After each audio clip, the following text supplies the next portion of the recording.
Imagine seeing the sunrise before almost anyone else on Earth. You're on this remote island nation thousands of miles from the nearest major continent. A pretty amazing thought. Right. And this place, it's not just, beautiful beaches. It's been a regional powerhouse. It famously sidestepped outright colonial rule, which is incredible. Quite unique in the Pacific context. Exactly. And today it's grappling with, well, the really sharp edges of climate change and global economics. We're talking about Tonga. The only Polynesian kingdom never formally colonized. That status alone makes its history fascinating. Absolutely. And today we're taking a deep dive into Tonga's story.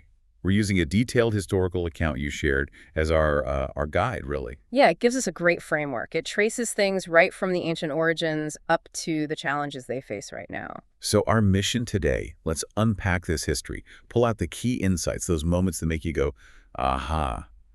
Understand Tonga's, incredibly unique journey. And see why its story matters today. It's about resilience, identity. Navigating these huge external forces while trying to, stay true to who you are. That's it. Okay, let's jump in right at the beginning. What does the source tell us about how Tonga was first settled?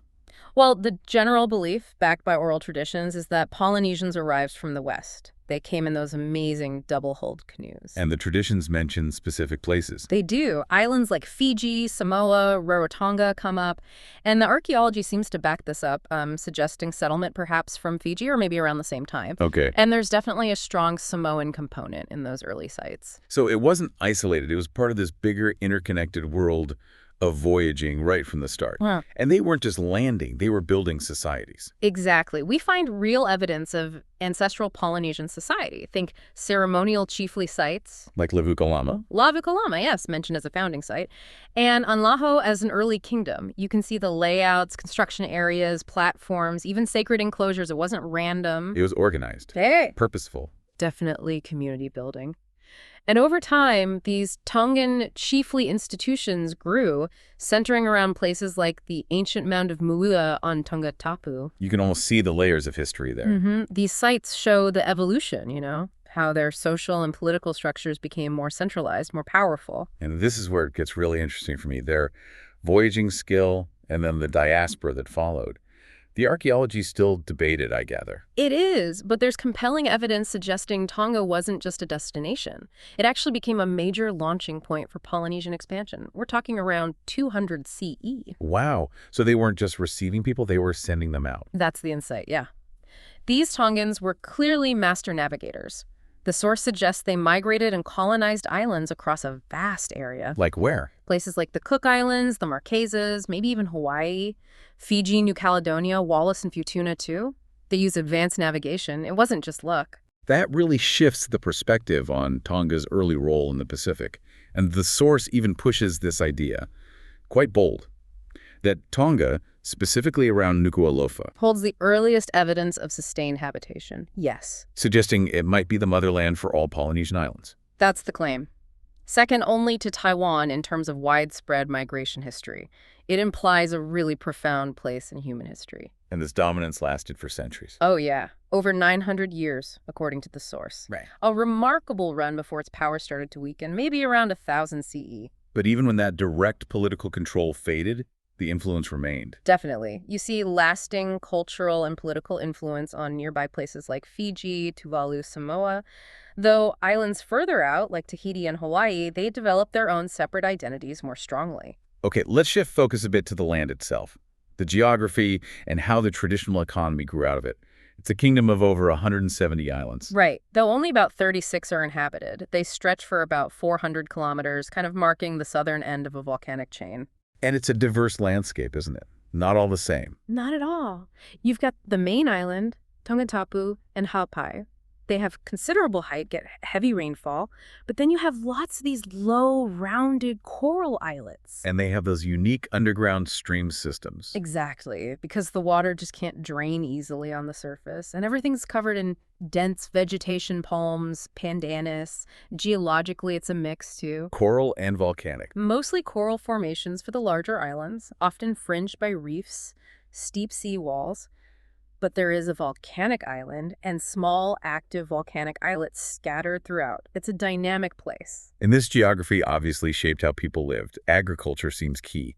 Absolutely central. The source says it's the main source of income for like 70% of the population, mostly subsistence farming. What are the main crops? Coconuts are huge, vanilla, bananas, and those vital root crops, yams, taro. Fishing's also really important, with cooperatives playing a role. That coconut economy sounds particularly crucial, especially for the outer islands.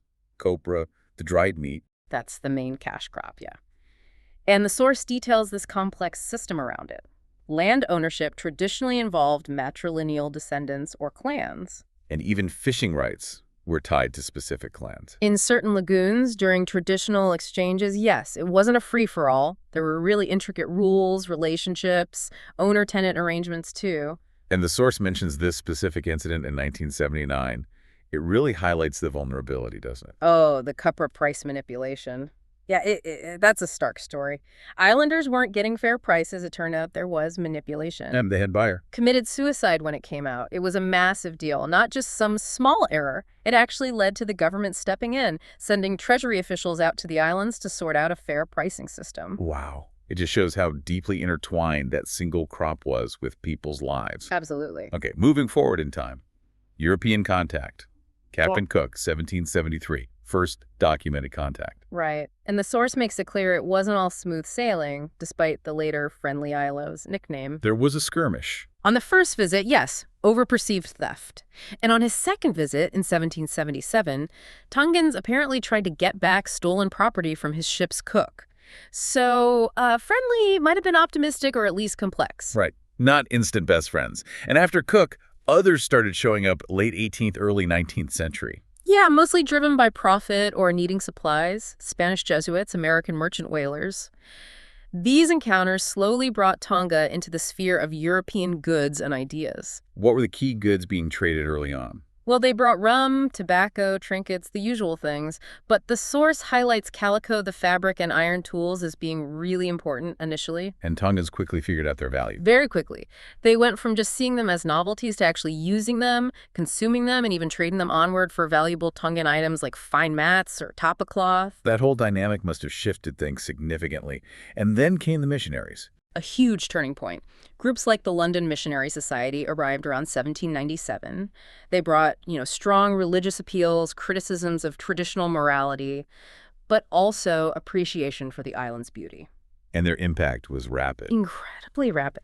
The source says a majority of the population converted in the early 19th century. It even mentioned, interestingly, that sometimes missionary voyages were seen as a way to keep an eye on other Europeans, urbane seamen, and missionaries. So a complex influx of ideas, goods, and challenges. Absolutely. It set the stage for the next major phase. Which brings us to the formation of the unified Tongan Kingdom in the 19th century. And the central figure here is King George II, who began his reign around 1845. Yes, and the key thing to understand about Tupoher and Tonga's unique path is that its survival as an independent kingdom wasn't just luck, it was strategy. A deliberate plan. Exactly. His vision was clear. An independent, sovereign Tonga focused on domestic prosperity. And how did he achieve that? What was the strategy? He was incredibly shrewd. He blended the old and the new. He promoted Christianity as the basis for law, which appealed to European powers and missionaries. While at the same time, he worked hard to maintain the system of chieftainship. And he carefully balanced the influence of big players like the UK and the US. And that's how Tonga became the first, and for ages, the only independent Christian kingdom in the South Seas. It was a deliberate political move. Presenting themselves as a modern kingdom ruled by a king was a way to signal parity and avoid the annexation happening elsewhere. A key moment in this was unveiling the 1875 Constitution. The source paints it as a really significant national event. Oh, absolutely. Picture the National Assembly, the chiefs, prayers, and crucially, the Constitution being read out in the Tongan language. Powerful symbolism. Immensely. The source mentions a demeanor of rapture when Tonga was proclaimed a realm, though apparently actually translating such a complex legal document was a huge challenge. Understandable. And the source gives us a few glimpses into Tupaca's life, too. He wasn't just a figurehead. No, not at all. He had a challenging upbringing among powerful, sometimes dangerous chiefs. There are stories about rivals like Fassi taking the throne, Tupa being forced out to sea, even a deathbed succession. It highlights the turbulent world he navigated. And his leadership style sounds Interesting. Definitely had its quirks. Writing speeches in Higera Tokelau, not the standard Tongan dialect of the time, appointing his own cavaliers sometimes over traditional chiefs, consulting specific advisors like Arisinger Rosell. He faced challenges too, though. Oh, yes. He tried to establish a land division system called Marriage by Decree in 1857, but it failed. And chiefs sometimes complained about his impositions. He was constantly balancing tradition and the need for change. And after his long reign ended, things got a bit unstable. Yes, the period after his death saw more political and social change, sometimes leading to discontent. Missionary influence grew, there were disturbances. The source mentions a specific, quite serious incident in 1883-84. Right, the murder of Reverend T.M. Tikumasi by a high chief, Matuku.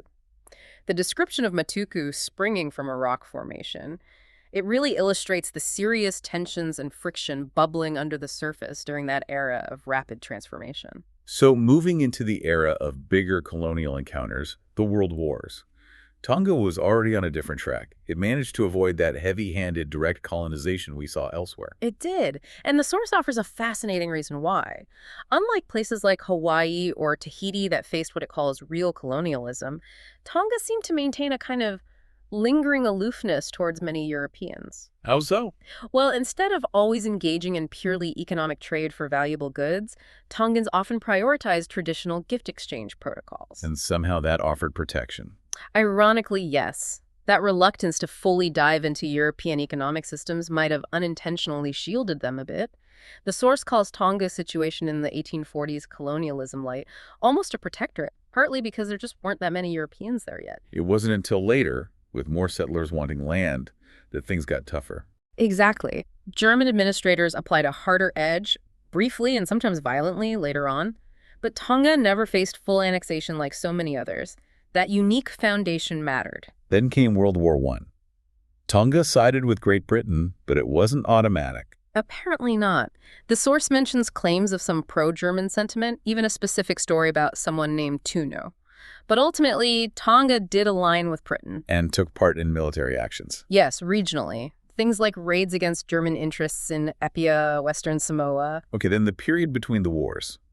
The source says Tonga felt the post-war disturbance, but seemed quiet to the British. Right, from the British viewpoint, the main worries were Tonga's finances and the cost of running their commissionership there. But underneath that quiet, There was Tongan discontent, frustration with British indifference, internal disputes over things like the salutation of honor, a complex traditional custom, and the failure to get certain policies implemented, like a sickness fund.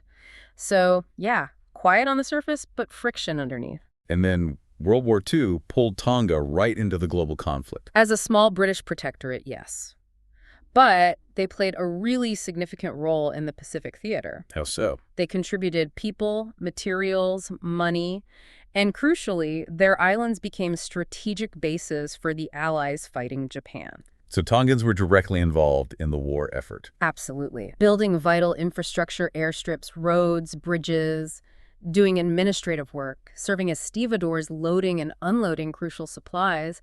This brought new wealth into the islands, too. Which had knock-on effects. It did. People used the money to buy things like canoes, even vehicles. But this also led to some complaints, apparently, about poor service in the outer islands as resources and focus shifted. And recruitment efforts tapped into tradition. Yeah, appealing to ancestral bravery, which connects back to that deep history. But there was also anxiety, that becoming soldiers might pull men away from their culture. It shows how these huge global events ripple through even seemingly remote places, bringing resources but also disruption. Which leads us nicely into the post-war period and Tonga's path towards democracy. Right. This was a time of really significant social, economic, and political shifts. A big catalyst was the reparations payment received in 1947. From the U.S. For the troops being there. Exactly. About $300,000. And the Tongan government made a really smart move with that money. What did they do? They invested it heavily in education, expanding schools, providing free school books, funding overseas scholarships. And the key insight here is that this investment directly helped create a new, educated elite. And this educated group started wanting more say? Precisely. After the war, there was a period, maybe 1945 to 1960, of sort of passive enjoyment of constitutional rights. But by the mid-50s, driven by these returning graduates, there was a growing public call for reform. Feeling the 1875 Constitution needed updating. Yeah, seeing it as lacking popular endorsement despite its historical importance. This led to a Constitution Advisory Committee being set up in 1970 to get public input. And 1970 was a big year overall. A huge year. The Kingdom of Tonga Establishment Act 1970 created Parliament with an independent legislative assembly, the Lawakahav. Its opening in May 1970 really marked the first major wave of genuine democratic change, driven by those shifting socioeconomic factors and the demands of the new educated class. But the path to fuller democracy wasn't exactly smooth after that. No, far from it. I mean, there were early parliaments way back, 1850, 1862, and proper elections started in 1967. But Tonga effectively remained semi-colonial, with the nobility holding significant power well into the 1990s. That created tension. Which eventually boiled over in the 2000s. It did. There were political crises, most notably a serious riot in 2005 where the king's cousin was killed. That tragic event really pushed the king to order a constitutional review and bring in reforms. Including direct voting. That was the crucial change, allowing direct voting by the people. But even after that. The 2006 military coup. Yeah, the source calls it a watershed moment. The military ousted the democratically elected government. Riots and arson followed, destroying much of downtown Nuku'alofa, including the parliament building. And the military took control, suspended the Constitution. They did, which understandably caused a major dispute with the UK over Tonga's political direction. It really highlights how complex and sometimes fragile that transition to full democracy can be, especially within Tonga's unique historical context. After the coup, there were calls to return to parliamentary democracy, right? And the new king adopted some checks and balances. Yes, in 2009, inspired by New Zealand's system, there's anticipation for more reforms, but the military still holds significant power. And the source mentions ongoing criticism of Parliament, the Falalea, sometimes being seen as just a rubber stamp. Concerns about debate being limited. Exactly. Challenges in debating really significant topics and actually implementing electoral changes. So it's clear that journey towards full democratic expression is still very much ongoing. Shaped by this deep history and those recent upheavals. Okay, let's shift to something really fundamental to Tonga, its incredible cultural resilience and how it connects to the world now. Despite centuries of contact and change, they've put huge effort into preserving their heritage. That conscious effort is absolutely key to understanding Tongan identity today. Traditions, customs, they're woven into almost everything. Royalty, chiefly dignity, the Tongan language itself, that deep connection to land and sea. And there have been specific initiatives. Oh, yeah. Groups like the Tonga Cultural Revival Committee started back in '76. They've used radio, TV, actively promoting traditional music and dance. But it's not just about preserving the past like it's in a museum, right? Yeah. It sounds more dynamic. It really is. You see new composers adopting traditional forms, but creating hybrid styles, drawing on those deep Polynesian roots, but making something contemporary. It's alive. The source gives some great specific examples. It does. Things like traditional architecture, the Malau, the Ha, folklore like proverbs and that unique Tongan humor, the whakamahi or solder, oral literature in songs and dances. Symbolic items, too. Absolutely. Traditional top knots, the beautiful tapa cloths, woven mats which actually encode territory within genealogies. It's incredibly rich. And the tau legendes. The source notes their elevated status now, seen as models of elegance, a shift from earlier views. And then there are ancient art forms. Intricate carvings, armbands, pottery, netting techniques, even ritualistic uses of tubers and tools. And ancient treasures still used for important occasions. Yes, items holding immense cultural significance, though sadly the source notes many treasures were lost over time, some to piracy even. It underscores that preserving culture is an active struggle, resisting things like commercialization. A constant effort. Another huge part of modern Tonga is the diaspora. Connecting with Tongans overseas used to be really hard. Incredibly difficult early on. The source paints a picture of expensive radio calls, unreliable telephone lines, a poorly organized post office, even confusing address systems. Real barriers. But that started to change. Yeah, especially from the late 1960s onwards, communication with Tongans overseas, particularly those who'd migrated to New Zealand and Australia, really increased. Still faced challenges, though. Oh, yes. The source mentions misinformation and exaggerated fear around things like the new postal service and resentment about official checks on money being sent home or letters. And the source links events in the 70s to this increase in communication.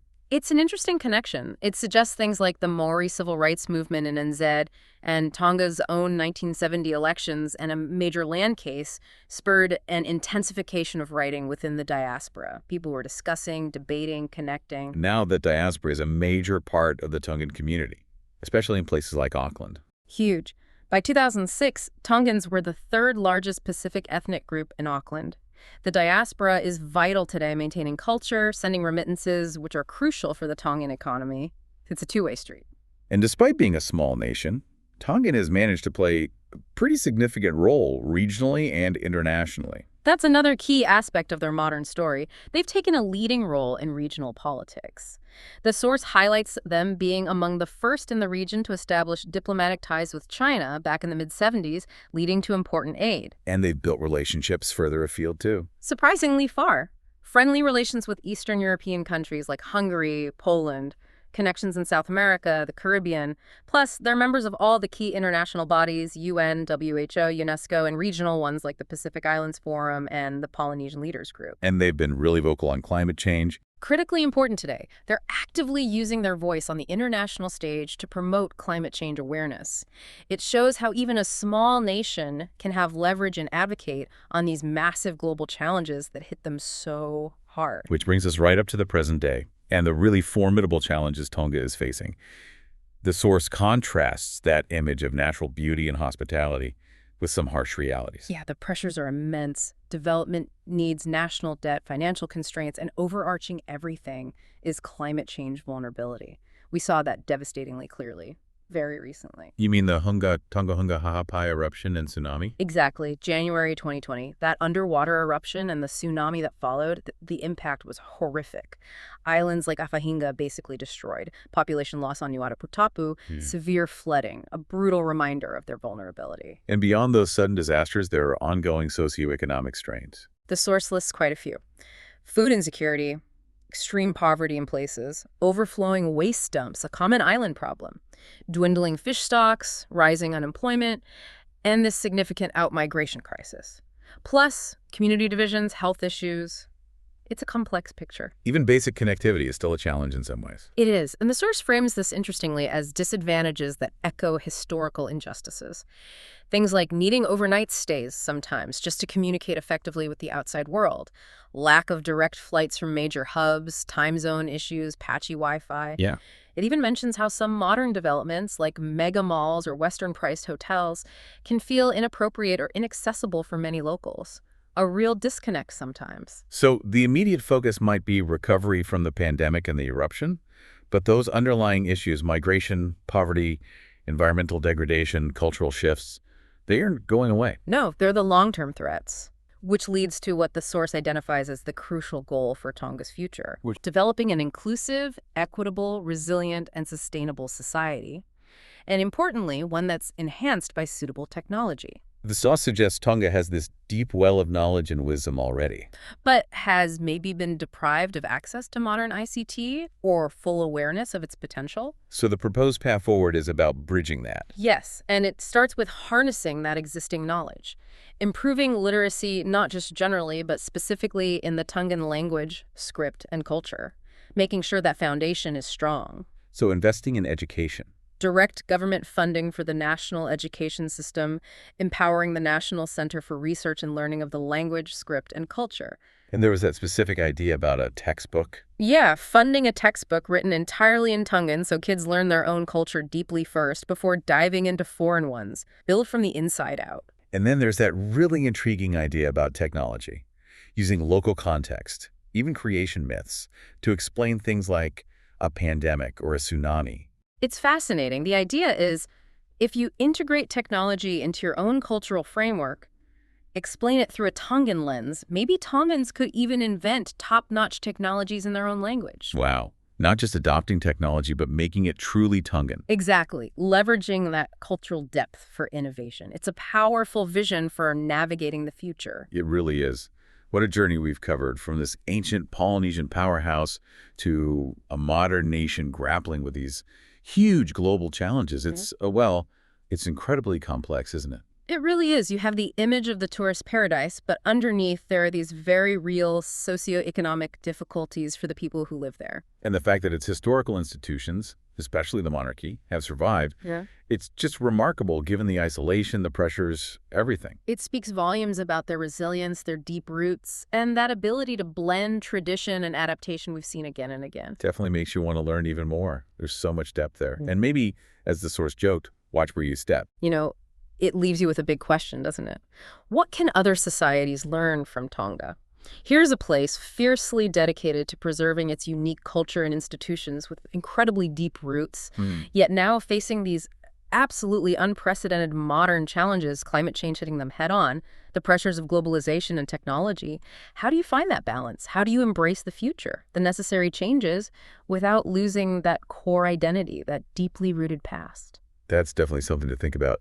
Thanks for taking this deep dive into Tonga's incredible history with us.